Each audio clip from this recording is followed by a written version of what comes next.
صندلی خالی. بینندگان عزیز، همونطور که در ابتدای صحبت اشاره کردیم، ما از دو کاندیداتور ایرانی، آقایان احساسی و جوهری، دعوت کرده بودیم که در این برنامه حضور پیدا بکنن که به دلایلی حضور پیدا نکردن.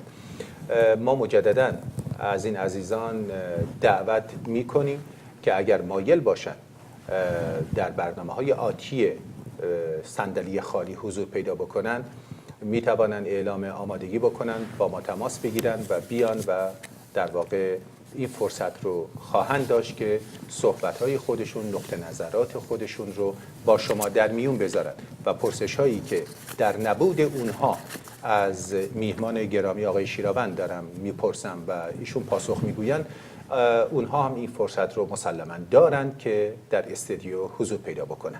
خب آقای شیراوند گرامی، شما میدونید که کاندیداتورهای ایرانی چه از حزب لیبرال و یا NDP و محافظه‌کار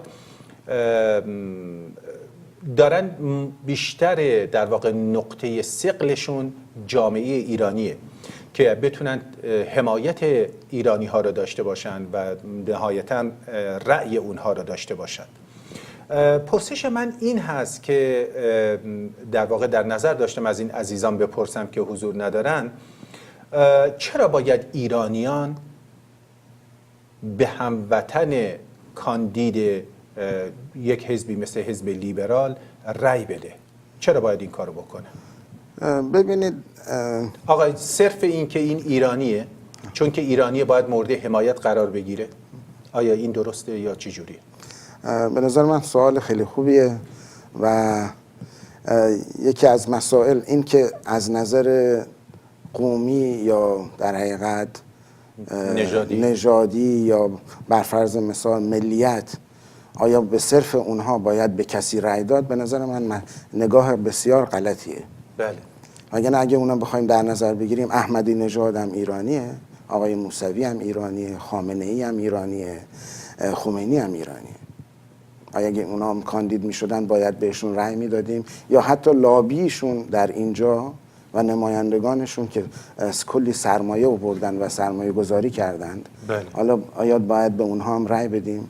آیا باید به کسایی رأی بدیم که اگه در انتخابات بخوان شرکت بکنن که روابط اقتصادی با رژیم دارن از طریق اتاق بازرگانی جمهوری اسلامی در کانادا؟ این پرسش به نظر من خیلی باید باز بشه و بهش نگاه دیگه ای کرد.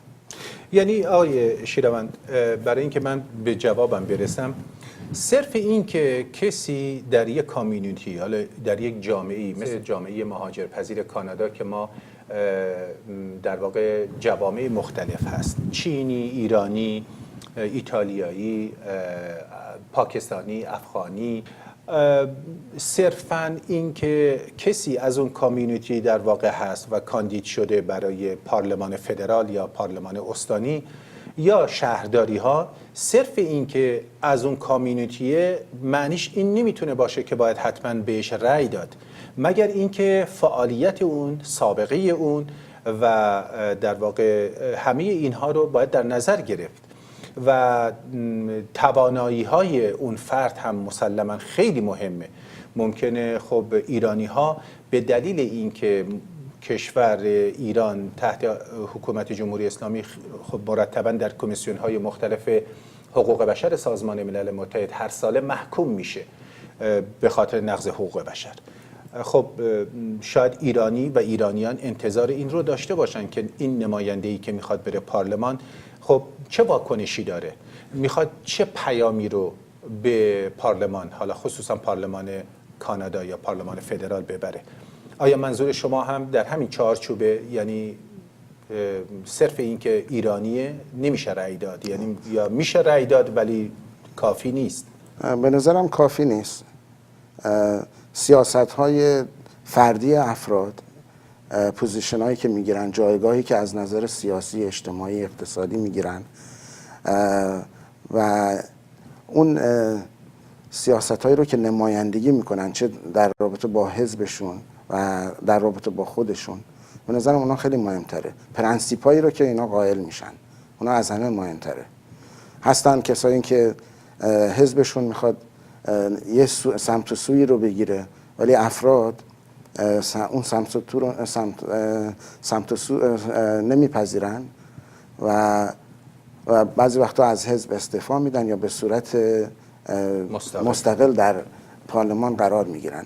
اگه نگاه بکنید برمیگردیم به سال 2013 زمانی که جمهوری اسلامی به عنوان جنایتکار علیه بشریت در رابطه با کشتار 67 شناخته شد در پارلمان کانادا. در چه سالی بود؟ در سال 2013. بله. و هیچ یک از کسانی که به این لایحه یا پیشنهادی که شده بود در مجلس پارلمان کانادا رأی دادن ایرانی نبودن، در صورتی که با اکثریت فکر میکنم آرا تصویب شد. دقیقاً بحث من همینه که ملیت اینو نمیتونه تضمین بکنه. چه کسانی نگاه میکنیم میبینیم که یه دم هستن که لابیگری میکنن که روابط با رژیم جمهوری اسلامی بهبود پیدا کنه یا سفارت باز بشه. نمونه‌هاش هم بسیار، اگر فرصتی بود در این رابطه صحبت میکنیم. ولی در رابطه با اینکه به هر حال همونجوری که گفته شد در میدیایی که تلاش میکنه حزب لیبرال رو به جلو هل بده و به جامعه در حقیقت من میتونم مدعی بشم که تحمیل بکنه، اینه که ادعاهایی وجود داره در رابطه با اینکه این حزب فعالیت‌های زیادی رو کرده. از جمله فعالیتش این بوده که بهداشت عمومی رو آورده، بعد حقوق بازنشستگی رو به اصطلاح تصویب کرده، یا اینکه وام تحصیلی رو آورده، یا 40 ساعت کار رو، یا بر فرض مثال 2 هفته مرخصی و همینجوری حداقل دستمزد. ببینید بعد نگاه کنیم این چیزایی که شاید در طول حاکمیت این حزب تصویب شده ولی لزوما دلیل بر این نیست که این حزب قبولش داشته باشه یا اینکه تلاش کرده که این انجام بشه، چون همونجور که میدونید جامعه است و شرایط اجتماعی، اقتصادی و سیاسی چه در درون کشور و چه در سطح جهانیه که باعث میشه یه سری تصمیمات گرفته بشه. و نمونهش اگه بخوایم خیلی نزدیک بهش نگاه بکنیم جریان پناهجویان سوریاییه که الان به در حقیقت کشور آلمان حالا به هر دلیلی تحمیل شدن و اگه بخوایم پروسه عادیشو در نظر بگیریم هیچ وقت اینا پذیرفته احتمالاً نمی‌شدن. ولی برگردیم به کانادا. در رابطه با مسئله بهداشت عمومی همگانی به نظر من هیچ ارتباطی با حزب لیبرال نداشت. این چیزیه که به نظر من در نشریات مطرح شده و بینندگان شما باید اینو بدونن. اگه به تاریخ بهداشت عمومی در کانادا مراجعه کنیم میبینیم که حزبی که این مسئله رو وارد صحنه سیاسی کرد در حقیقت حزب CCF بود، Cooperative Commonwealth Federation، که مرکزش عملاً ریجاینا بود. در